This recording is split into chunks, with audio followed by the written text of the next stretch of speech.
as the IDC and a developmental finance institution, you well positioned to support initiatives that advocate for industrialization.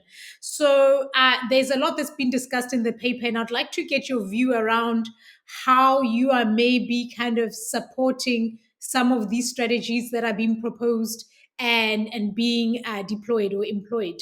Thanks, Mosidi. So, first of all, we'd like to say as the IDC that we very much welcome this research from the PIC and the collaborators at Oxford. It very much aligns with international debates on the importance of industrialization for sustained economic growth that South Africa so sorely needs. And we know this because leading up to COVID, for instance, there was increasing emphasis within economic literature on bringing production, which is about industry, back into development debates.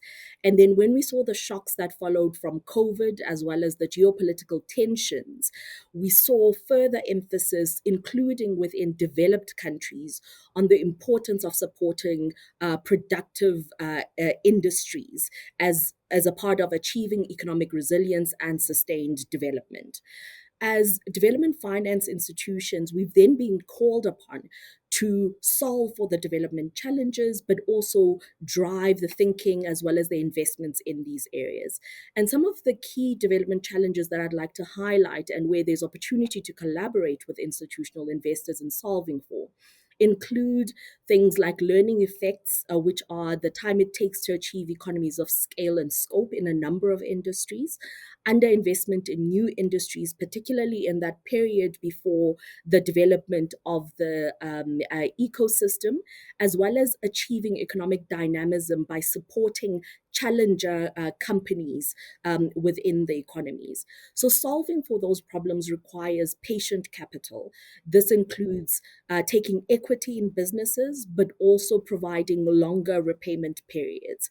And with South Africa's development finance institutions tending to have limited balance sheets, successful alignment with institutional investors then becomes so important for achieving the scale of investments that are required.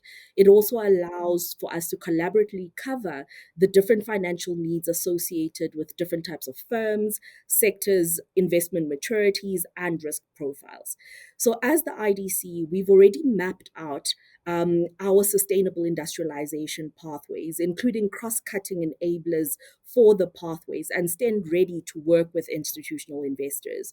And important to note is that some of the sectoral priorities that are identified in the paper fit very well with our pathways, and I can unpack this further in the conversation.